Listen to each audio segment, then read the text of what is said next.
garage, the crop duster fires back to life. And in breaking news, hell is frozen over.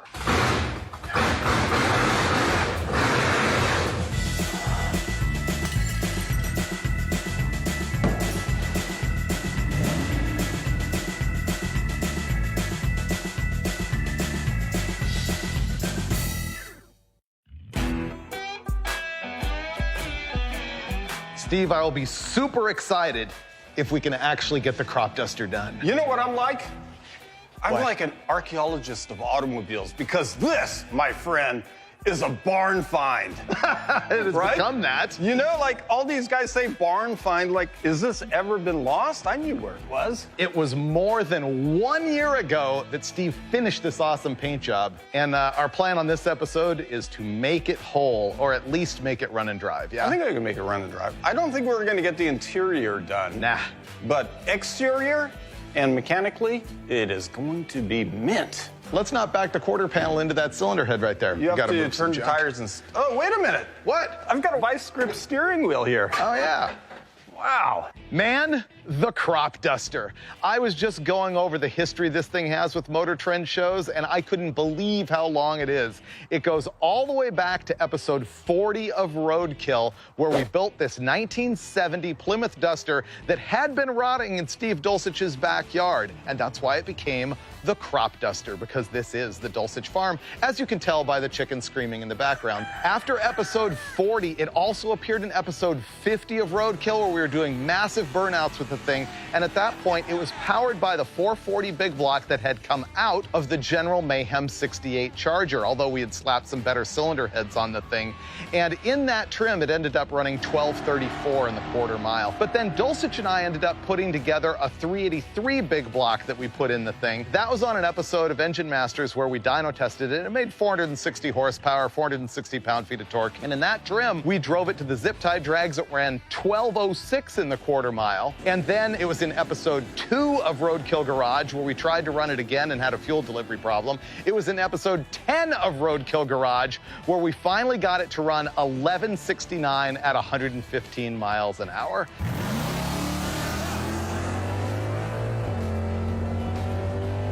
And so because that was so much win, we decided to tear the car apart. And in episode 18 of Roadkill Garage, we stripped it all the way down for paint. It was supposed to just be a quick blowover, but Dulcich couldn't do that. He had to make the thing fantastic. So there's a couple more episodes with paint. And the last time you saw this car was a full year ago. And that's when the actual refinish job was complete. And let me tell you, Dulcich actually did an amazing job on this car. No joke.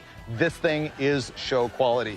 Unfortunately, it sat for a year, getting dusty and hideous, and as you can see, we bolted on nothing since you saw it last, with the exception of the Shark's Tooth Grill. These are actually reproductions from Classic Industries, and they are really, really cool.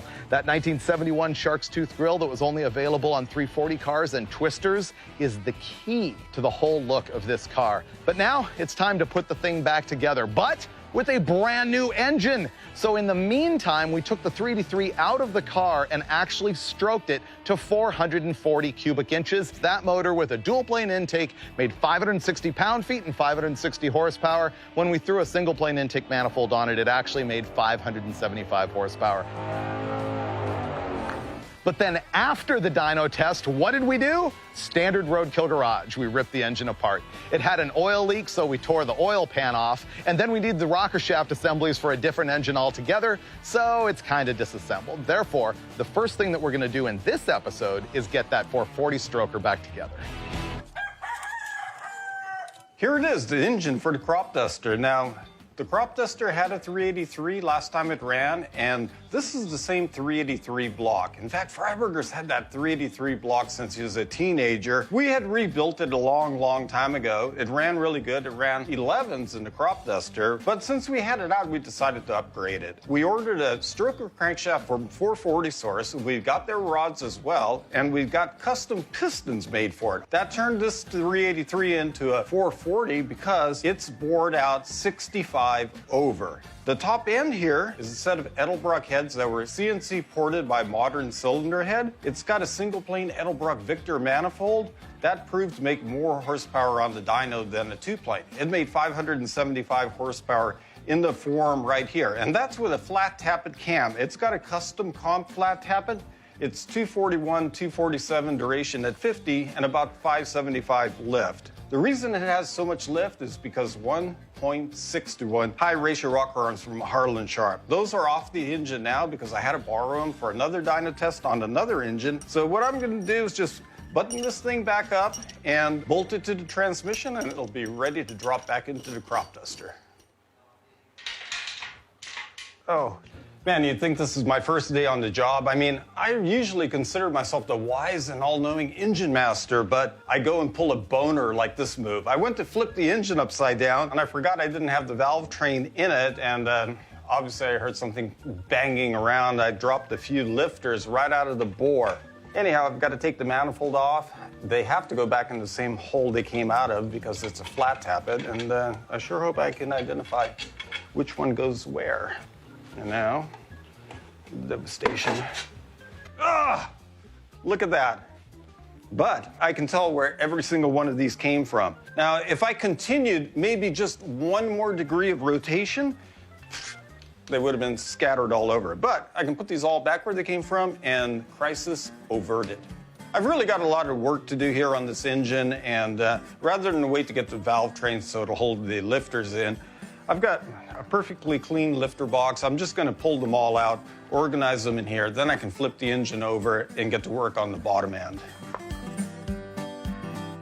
Here's the bottom end of our Stroker 383, and when I first built it, I had included this main cap girdle, but because of the extra thickness of it, it's going to space the oil pan down, and that's just not going to clear. It's going to cause problems, so I decided to omit that, and that's going to mean replacing these studs, which are made to go with the girdle, as well as these oil pan studs with bolts and other fasteners. So I'm going to get busy and do that now and get the pan and windage tray back in their factory style.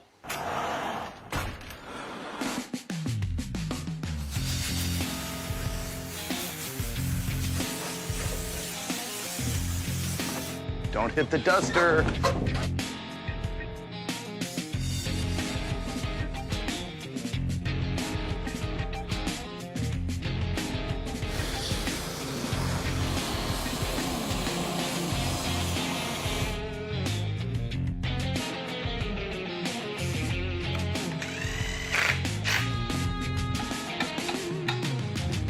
Okay, you missed me taking ricochet water straight to the face. Oh.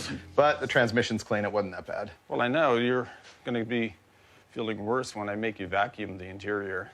Oh, the interior's a mess. Is that the next unskilled job I have to do? Yeah. I'll have this together pretty quick, and then we can bolt a nicely, freshly clean transmission up to it, right?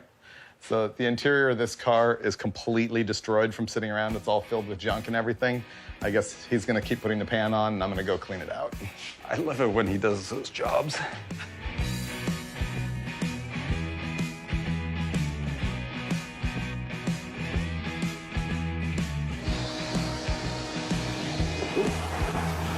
I don't know how he expects me to vacuum with this thing. No, you just need a new filter, David. Here, install this, and your luck will change. Oh, this isn't Gas Monkey Garage? I don't like handling the dirty old filter. I will install the new one. No, you can handle the dirty old one. No! Ugh, look at that. Don't drip it all over the floor. How do you get it off? It pulls off. Ah! Dude! Why did you just do that? I told you it'll boing off of there. You were pushing it from the wrong end. Here, you gotta... No! You can't just put it in there. You gotta dump... you know what this is. I know exactly what this is, Freiberger. I'm gonna never have to change the filter again. I get it. Ah. Don't hit the duster. Oh. What a...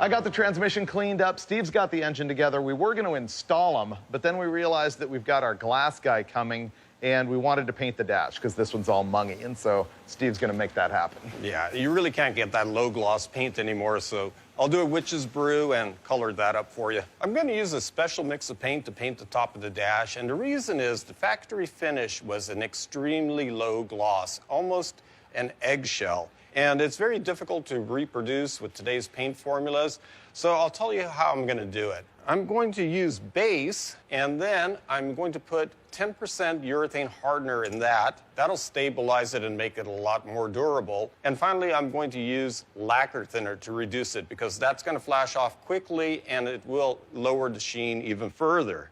Mix it up, and I'll be ready to spray. Oh, those fumes are making me want to cough.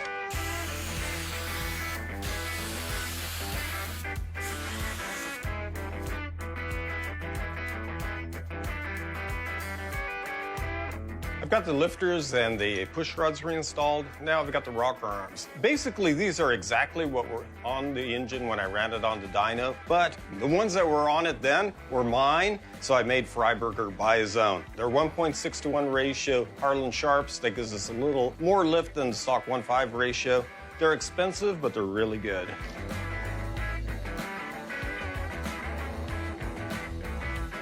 Freiberger got these really cool aluminum fin valve covers. The problem is this fin hits the distributor, so it's gonna have to go away.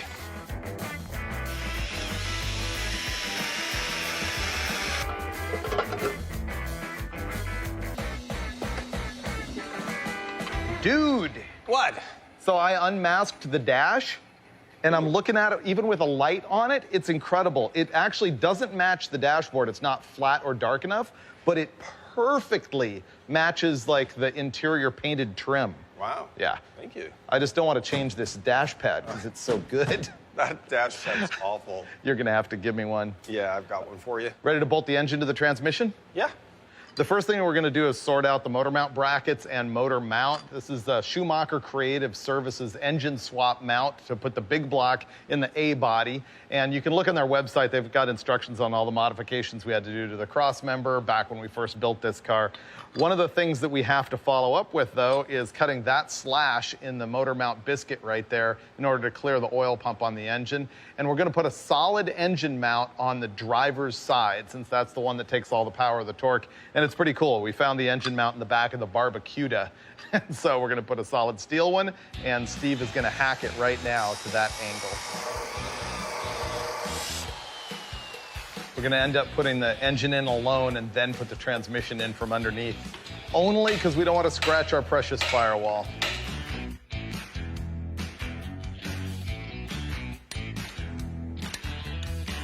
Firewall is safe, core support is safe. I think you need to pull it towards you.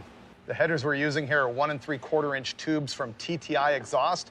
The question everybody asks about the crop duster is, are you using those headers that you bashed up?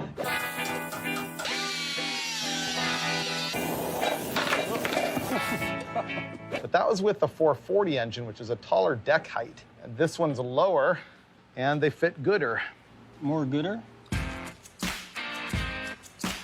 Man, looks like the engine's in.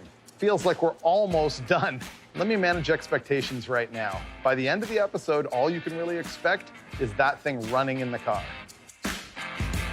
We plan on installing the transmission, and we're not using a lift. And when you're working on the ground, you just don't have the right tool because a regular floor jack, it just won't balance a transmission. And you can get a floor jack with an adapter for a transmission, but it's too tall and cumbersome, and you can't even get the transmission in place. So the solution here is just putting this plywood pad onto the floor jack. That leaves it nice and low. I'll put the transmission on top of that. It'll have a little wiggle room, but it'll be nicely balanced and it won't squash me. So the next thing is I've got to lift this heavy transmission and put it on this marginally strong piece of plywood. Doesn't sound too good. There is a possibility that this could result in injury or worse. So this is a regular old 727 TorqueFly 3-speed automatic transmission with a 10-inch converter, which I'm going to install and probably leak fluid everywhere now. it's not going in for the next click. Cut to 45 minutes later. What I'm trying to do here is align the two ears that are inside on the front pump of the transmission that go into this notch on the converter. And you also have to sort of center that thing. Aha! Boom! All right, let's install this garbage. Where's Dulcich? Okay, now you gotta push the whole thing and there. So we're gonna have to take one header completely out. Yeah. Okay. This is gonna be the art of getting the engine and the car up at the same time. Okay, that's all we get. That's probably plenty.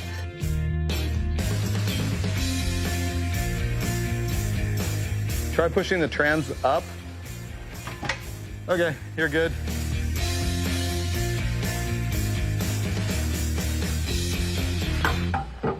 I don't know how this happened. I was all excited about having the drive shaft, but this one that we were running before is way too short. See the wobble right there? Here's what's going on. This is a slip joint just like the one in the back of the transmission. If I hold it up in there, I can tell you that we have about that much stick out on the transmission, maybe a little more, which seems kind of okay till you stick your finger in here and realize the splines don't start till right about there. So we have maybe 1.5 inches of spline engagement, and the bigger deal is that the bushing in the tail shaft is not really supporting this, so that's gonna wobble around and just be a mess. I don't know how we were running this, but I need to send this out and get a longer tube installed by about 1.5 inches. So I'm gonna pull out the drive shaft, stick this in there to where I want it to be, and measure center line of this to center line of the rear yoke, and we'll get a new drive shaft.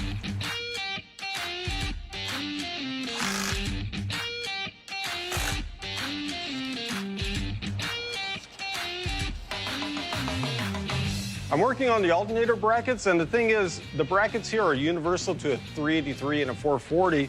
The difference in deck height is taken up by a special bracket that bolts onto the head, and it's tapped to accept this bolt right here. So it bolts onto these two locations, and it has a threaded portion right here, a hole that'll bolt into, but I don't have that part, so I'm gonna make it out of this piece of aluminum.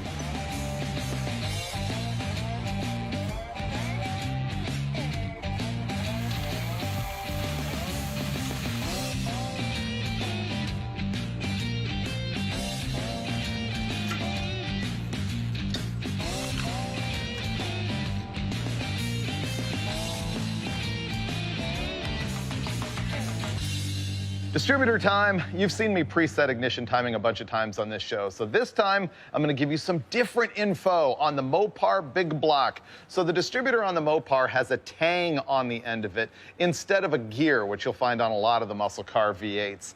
And then there's an intermediate shaft inside the engine, which just has a gear on one end and a rod that goes all the way down to the oil pump. So you can install that intermediate shaft engaged anywhere on the camshaft, but the trick is to take the groove that mates with this tang and have it go perfectly fore and aft when the engine is at top dead center on the #1 cylinder. So I've actually got it set at 20 before, so it's not perfectly straight, it's kind of at this angle, but that's a good way to sort of know in the future when the engine's at TDC by looking at that tang. And it also makes it super easy to install, just like that. Line up the distributor with the #1 terminal, boom, ready to put a cap on it and make wires.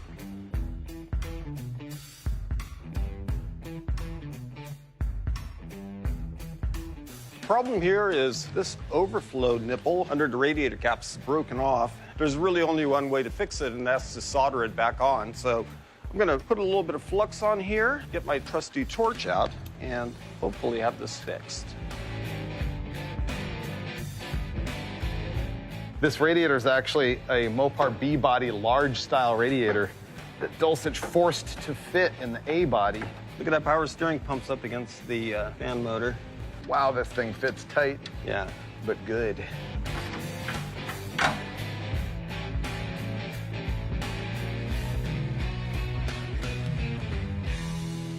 Brand new glass. Now, on a project car, the glass is really important. You're looking through it all the time, and even though I removed the original windshield super, super carefully,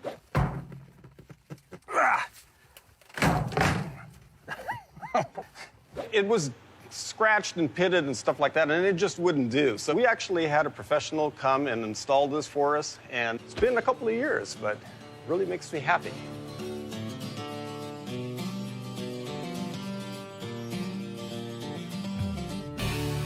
Man, I've been dreading this job because it's going to be a pain in the neck. I'm going to get gas all over me.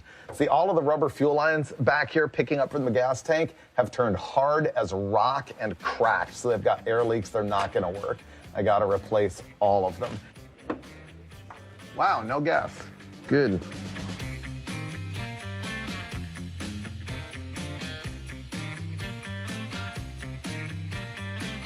Okay, so we got 3 incredibly simple things done, and it's only 2 o'clock. That's an incredibly low level of productivity. Yeah, I ordered some parts like I do every single day for overnight delivery, and because of the COVID, they're not showing up fast enough. So what can we do? Nothing. Fuel to carb, I don't have the parts here yet. Linkage and kickdown, don't have the parts here yet. The coil, same. Boy, we can literally do nothing until parts show up. I know. It's frustrating, but that's the reality of building the car, Freiberger. I know. I'm going to add power steering fluid, which is not even on the list. Boy, this is pathetic when I consider this an accomplishment. We're just so far behind. If I mentioned the crop duster is going to be 2 episodes, now you know the real reason why. Not gasoline, by the way.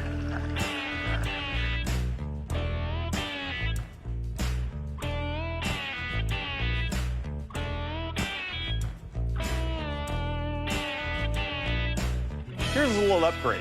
On Mopar muscle cars up until 1979, you had a 4-bolt heavy cast iron master cylinder. And the thing is, it always looked like junk because no matter what you do, it'll rust up and look awful. Now, the upgrade is the 79 and up aluminum master cylinder, but the problem is it's got a 2-bolt mounting flange, and you can get an adapter like this. This one's from Mancini Racing, and it will bolt in place of the 4-bolt master, like so. And you might notice it's an offset pattern. That's to move the master cylinder slightly to the left. It gives you a little more clearance for the lines and the headers and stuff like that. And the master cylinder here has a 15/16 bore diameter. Since we're going with non-powered disc brakes, the smaller bore here will reduce pedal effort. So I'm gonna have this all bolted up and start plumbing up the brakes.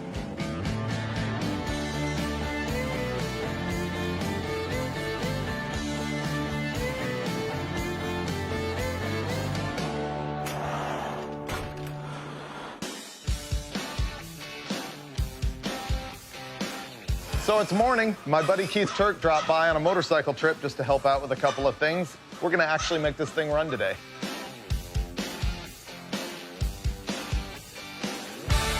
All of our focus in this episode has gone towards making the engine run. I promised no more, but for some reason it's really been bothering me that I have not cut out the lock cylinder hole in the tape stripe on the tail panel. I have a brand new fresh X-Acto, and Steve stops breathing down my neck. I might be able to have one shot at this. I know. One shot.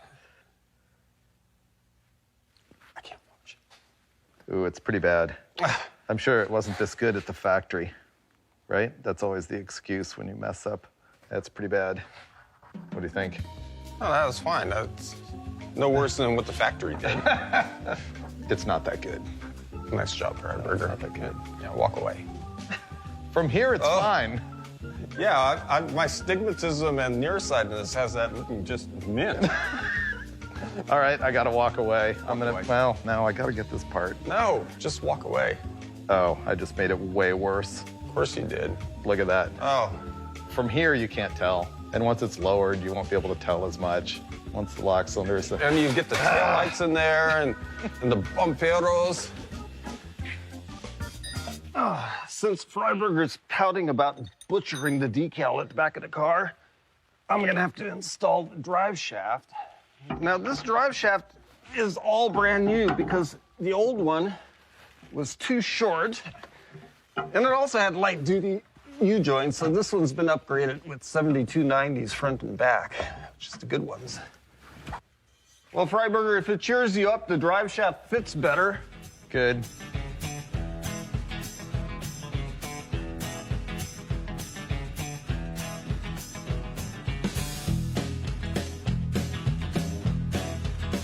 Wow, almost looks like a car again. Well, theoretically, all we have to do is plug in the ignition switch and see if this thing will run. Theoretically, yeah. All right, this is it. We've got all our pre-checks done. We're ready to fire it up for the very first time in many, many years. Crop duster, don't fail me now. Is it going to start? Just hope it gets oil pressure. Where's your spark? Don't know. Okay. Nope. Okay, we got no ignition spark. How is that possible? The box is good. Are you getting 12 volts to the coil when I turn the key on? That's not how an MSD works. No. I know. Hold on, don't mess with that. Can I have the test light? There's part of the problem. There's no power to the Rodney. Is the breaker switch under the battery tray flipped? Yeah, that's what I am looking at. Yeah, something's wrong because it won't trip. Here, let me do it. There. Now it'll run. Dulcich's theory about the coil is complete bunk. Brad was like, the coil, check the coil. So I just said, okay. You always want to rely on the director for the mechanical advice on this show. It's kind of what we do. It's like whenever we get lost, it's like, hey, Brad, what do we do? Well, the other thing was Alex.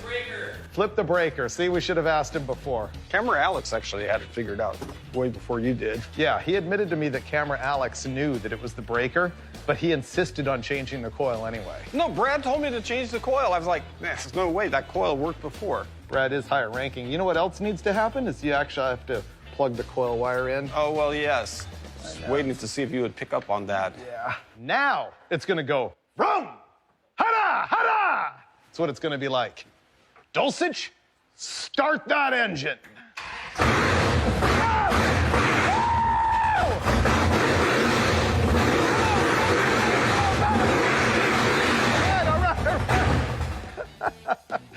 Crop duster lives again! That engine fired right up when we did what Camera Alex told us to do. Oh, man. The sweet sound of open headers in the morning. I gotta say, man, I shared your skepticism. I could not foresee a day when the crop duster was going to run again. I look back at our whole history with this car, back when it was a rusted, clapped out piece of junk sitting back there in Dulcich's field. We slammed that 440 in it, and later on we put the 383 in it. The greatest moment that I can recall is those burnouts for distance in episode 50 of Roadkill. And now, I finally got the vision, it's gonna happen again. This time with 576, not 575, horsepower from our 440 cubic inch low deck stroker big block Mopar. And it runs, but will it ever drive again? Well, here's the thing. I can only think of one car in my lifetime that has actually run and driven after I got it painted. Usually that's the kiss of death. That's the end of the car. But this one, it's actually gonna happen. Come back for the next episode of Roadkill Garage, because we're gonna finish up the front suspension, get the hood on it, do a little bit of the interior, not the whole thing, get wheels and tires on it, and yes, once again, the crop duster will be doing those burnouts for distance. We promise.